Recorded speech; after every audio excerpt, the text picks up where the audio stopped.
The Startup Retro is a new podcast from the team behind Overnight Success. A weekly show where we help you level up on the Australian startup ecosystem by giving you an insider's view on Aussie startups and venture capital. I'm Will Richards. And I'm Gemma Clancy. At OS, we curate the most important news and announcements across the ecosystem and explain a bit of useful context behind them. The Startup Retro podcast will follow a format familiar to our readers of the weekly newsletter, but offer an opportunity for much more discussion. So, if you want to keep your finger on the pulse of all things happening Aussie startups and venture capital, start your week by listening to the Startup Retro. New episodes every Monday, starting the 1st of July.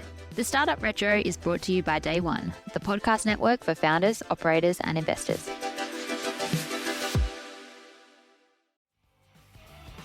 The way which you approach a technology problem is very similar to the way you approach just before you jump out of the plane for a World Championship competition round, in terms of trying to find creative ways through what is about to come.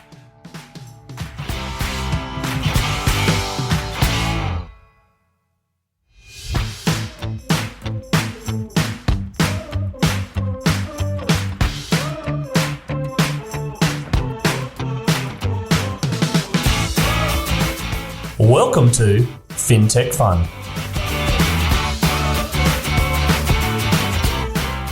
FinTech Fun is a podcast where Australian fintechs come to share their stories.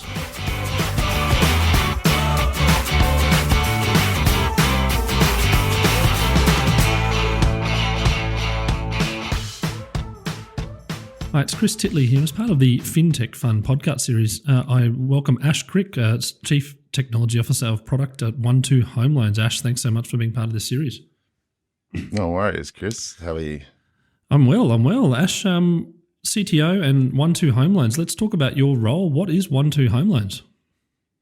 Well, OneTwo Home Loans is a new lender who are trying to do things a little different, bring the human experience back to what is actually a very large decision in most people's lives and a big event, and that is getting a home loan for the home of their dreams. So, we're here to make life easier and more enjoyable to get the thing that they're looking for. It certainly is a somewhat non-desirable decision in regards to, or not decision, but certainly the process. In firsthand, I've been through it a few times, and the credit decision waiting and the time that it takes and the number of bits of paperwork. What are you going to do differently? Yeah, I mean, it is big. There's nothing worse than going for something that big and then having to wait around for an answer to, am I going to get the home that I want? Is it going to slip out of my fingers? And so being able to make it faster for people so that they can get that certainty is obviously a big thing. So we've taken a different approach with technology. We have built our technology pretty much from the ground up to service that aim that we have, which is to give a great experience and a great product to customers. And Ash, when it comes to a simple home loan, I'd imagine it is quite straightforward. But when you add in complexities like commission and people that are running their own small business or self-employed, it must be quite difficult to get a platform that basically reaches out to everyone. Yeah, it is. There's widely varying customers that we get coming in with widely varying circumstances. So what we do is we've built a technology platform, and we have great people who are able to actually bring the right process and technology to deliver to all of those needs, whether it be simple or complex. So on the complex end, you talked about commissions. We have the ability to read payslips with technology, which actually deal with those commissions and salary sacrificing and all those interesting things that come from payslips, and widely varying types of payslips, by the way. And everything really boils down to a similar core, and that is that we're looking for how much money people make, what their expenses are, their assets and liabilities, in order to form a picture around them. Now, whether it be simple PAYG at one end or all the way through to complex deals with, self-employed and company structures and trusts and all that sort of business, it's just different degrees of similar things to build up that picture and to get there as fast as possible in order to get a decision to people as fast as possible. Is the speed important to people? Like, is it, you talking hours, minutes, days, weeks. Obviously, people don't want things to linger on for weeks on end, which may or may not happen currently. But are people really wanting to get a decision quickly, or are they just comfortable waiting to know that all information is there and everything's dotted the I and crossed the T's within a week or so? I think it's varied. I think most people are looking to get an answer as fast as possible. And there's some comfort that comes from the certainty of knowing that you can bid on a house, of course, whether that be private bid or even more at an auction. So yes, speed is definitely of the essence, and we are talking minutes and hours is what we're at for, not days, weeks, and months, which is what has been the usual experience to this point, which is one of the reasons why we started OneTwo. Yeah, no, fantastic. And Ash, a little bit about you and your background and how you've morphed into OneTwo. Morphing into OneTwo, that's an interesting concept. My background is I've always wanted a big challenge. Solving small problems can be satisfying, but obviously solving bigger problems is even more satisfying. So my background has typically been building big systems. I was a founding CTO of a company called iFlix out of Asia, which ended up being in 30 countries, a TV and movie streaming service.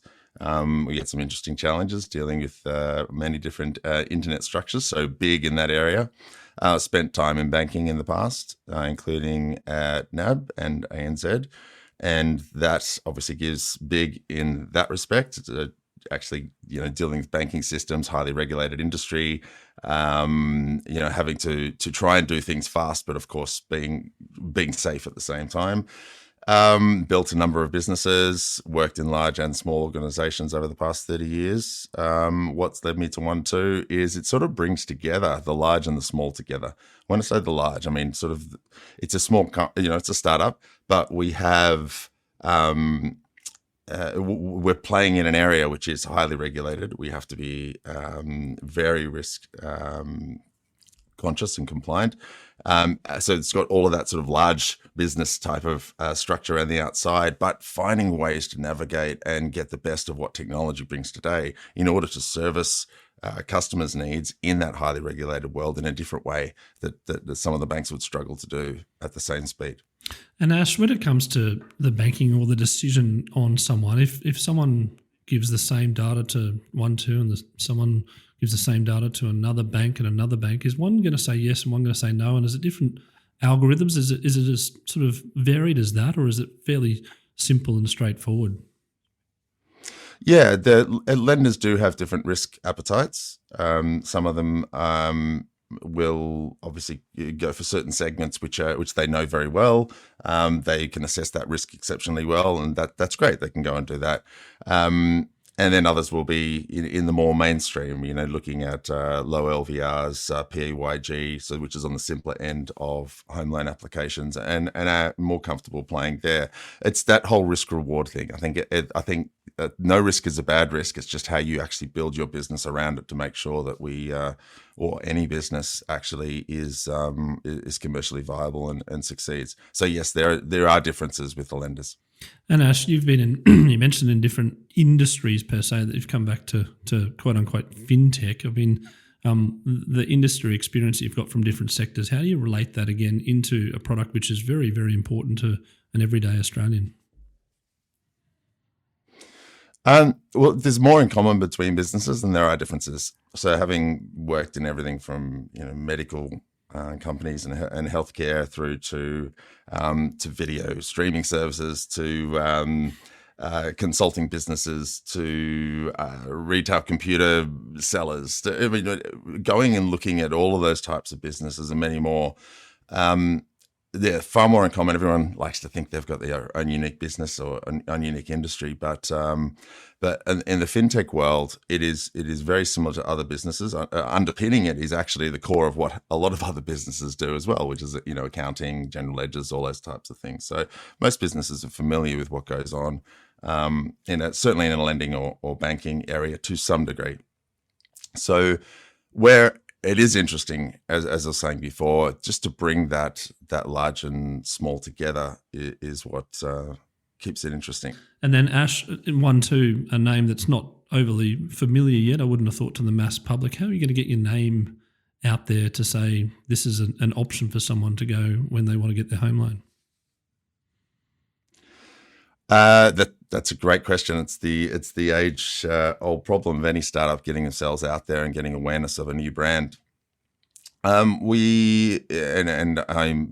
spend most of my time in the technology area, so my marketing is it may have a different story. So apologies to Chief Marketing Officer for any answer that I may give here, but it is building awareness of what is possible out there through, obviously normal awareness campaigns, the normal affiliate things that you go through as a startup. Getting ourselves out there in numerous channels in order that we can build the coordinated strategy around that to get out and to get our message out there. We've had some success with some exposure on Channel 7, Channel 9. Having a great rate helps a lot and has helped in the past months as well. And also the way which we approach giving loans and how we structure our loans. So our loan is the first product which we have is a rate reducing loan. So that is if you can pay ahead on your loan, or even if you just pay on time, over the course of that loan, your rate will reduce by itself. You don't have to give us a call like you would normally at a bank when you want to renegotiate your rate. It comes down as you go. Fantastic. I think that's incredibly innovative when it comes to a normal. I've always had this concept about the 30-year loan or whatever the timing might be, that it's all very kind of vanilla, and to sort of mix that up or restructure that in a way that's really suiting the consumer or helping the consumer, I think is wonderful per se. There must be some other thoughts in your head or thoughts around how this can sort of be a little bit disrupted. Yeah, it has been. The structure of a home loan has been very consistent, shall we say, over a very long period of time. You've got your principal and interest loans, you've got your fixed interest loans. This sort of takes a whole new approach to it, and it's hard for some of the big banks and anyone who sort of has a legacy infrastructure to actually accomplish this, which sort of gives us an advantage in a way, to make it that someone is in control essentially of the interest rate which they have, in that if they pay earlier, they can get the next rate reduction. And if they choose not to pay because they want to use that cash for something else, then they can do that too. But by investing in your home loan and paying it forward, which is usually good for bringing the life of the loan back, then you get a benefit for doing what is actually in your interests as well. It is, I think it's a great way of structuring it, and incentivizes people to do what is good for them. Being around different industries for quite some time, has the technology changed now? We've got things like cloud computer, people using their mobile phone for internet banking. Is there a lot of consumer-driven type of requests when it comes to mortgages, or is it let's sit in a room and let's think about how we can design one? I think that the world has drifted, and I think particularly in the pandemic times, to get more and more away from humans interacting, as in a customer and a provider, and people have been pushed to forms. You fill in a form now to do a home loan, and innovation occurs in just a better way of dealing with forms. We sort of steer to the other side, and we feel as though connection is it's a big monumental moment in a lot of people's lives, and it may only occur a couple of times in their lives, if not once. And so having that connection and feeling confident that what you are deciding as you go is in your best interest, to be able to ask for information in the moment, not go and find the thing on a particular form, but ask a question and get an answer to what is going to give you that comfort feeling and safety in understanding what that process is and what's about to come as well. So having people who can connect with you and take you on that journey, we feel is exceptionally important. And that's in a funny way where we're quote unquote innovating, even though in some ways it's going back to how it used to be. No, I think it's hugely important when it comes to, the education broadly around home loan.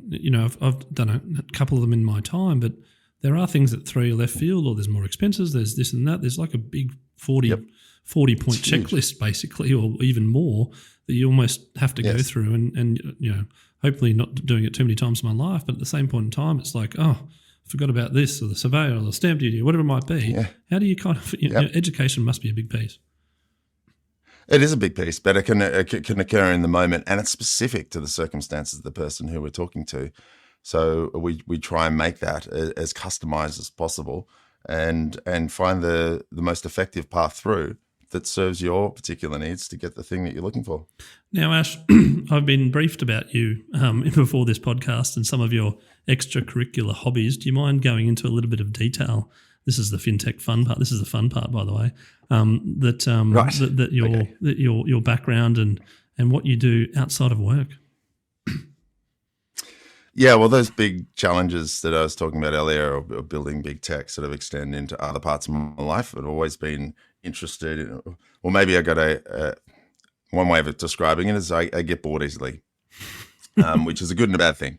By the way, we hire people who get bored easily as a positive attribute of the types of people who you like to get on board. And because of that, I like to look for a whole range of things to do, and a couple of interests which I've had over my career, past 30 years, in the music realm. I'm an international touring musician. Have been playing piano since I was 3 years old, and have been lucky enough to travel the world and play with some pretty amazing musicians, and that's been an inspirational part of my life. I also have spent a bit of time skydiving, and I was a former world champion freestyle skydiver, and was once actually the fastest person in the world in a non-motorized sport, which is speed skydiving, back in the year 2000, a little while ago. I'm actually competing at the World Championships of speed skydiving in October in Arizona. So it's for me, it's the combination of many, many different things. So technology, business, obviously OneTwo is both of those, skydiving and music.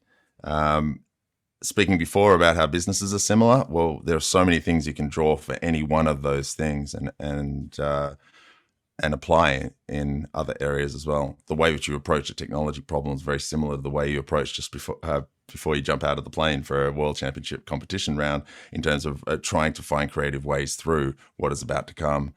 Common patterns across the whole spectrum. I would imagine balancing jumping out of a plane and the adrenaline associated with being calm and composed with playing the piano. There must be two different types of adrenaline, but at the same point in time, you're really focused on doing the best that you can in a very controlled, or maybe sometimes not controlled environment.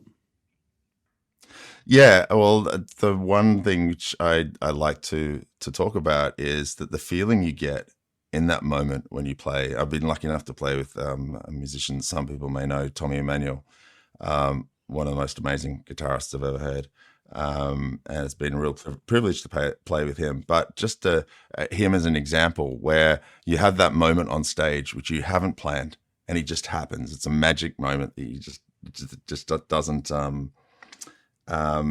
you can't plan for, and it just happens, and it'll probably never happen again. The feeling that you get in that moment is the same as the feeling, or the adrenaline you get in that moment, or whatever you call it, is the same as what you get when you're jumping out of a plane going 500 kilometers an hour, and the intensity of being at a world level competition. Those two things are the same. It's hard to explain that, and it's hard for people to understand the comparison of those two, but they are not any less than each other. It's amazing. I'd certainly adhere to that amazing feeling in terms of what you're describing, but like from jumping out of a plane to playing piano, it's got two different areas in life, and excelling at the highest level for that. What sort of made you deviate into skydiving from, you mentioned playing piano from the age of 3, but was it just something that you wanted to do with adrenaline, fear, or heights, or how did you get into skydiving? No, much simpler than that. I was playing a gig at the Sheraton in Melbourne. I can't remember what year it was now, but I bumped into a friend who was working behind the bar who I hadn't seen since school. Went out the back during the sets and set breaks, and was speaking to him, and he'd just started skydiving at the time. And I said to him at the time, I said, gosh, I remember being a kid looking at the Royal Melbourne show, looking up in the air and watching people jumping out of a plane and thinking, gosh, what it must be to trust the fact that the thing which is on your back is going to open. I don't know what age I was when I was thinking that. And he goes, great, turn up Saturday morning. Here's the address, 9:30. You're going to do it. Because I said I always wanted to do it once. As it turned out, I did the course on the Saturday, jumped out on the Sunday, and that once turned out to be the next weekend. and the next weekend and the next weekend and so on for a little while, and it became a big part of my life. So that's really the story that got me into that. And then it gave me a lot of and the reason why I continue doing it is it gave me a lot of those feelings that I'd gotten from playing on stage before, from achieving great things in building software systems or any of those things. It was just another way of getting that amazing feeling.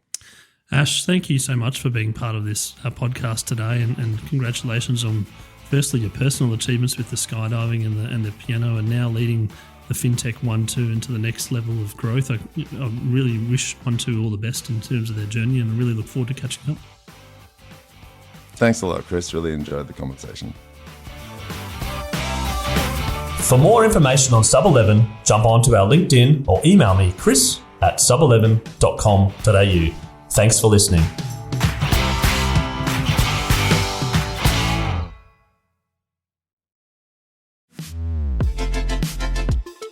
The Startup Retro is a new podcast from the team behind Overnight Success. A weekly show where we help you level up on the Australian startup ecosystem by giving you an insider's view on Aussie startups and venture capital. I'm Will Richards. And I'm Gemma Clancy. At OS, we curate the most important news and announcements across the ecosystem and explain a bit of useful context behind them. The Startup Retro podcast will follow a format familiar to our readers of the weekly newsletter, but offer an opportunity for much more discussion. So, if you want to keep your finger on the pulse of all things happening Aussie startups and venture capital, start your week by listening to the Startup Retro. New episodes every Monday, starting the 1st of July.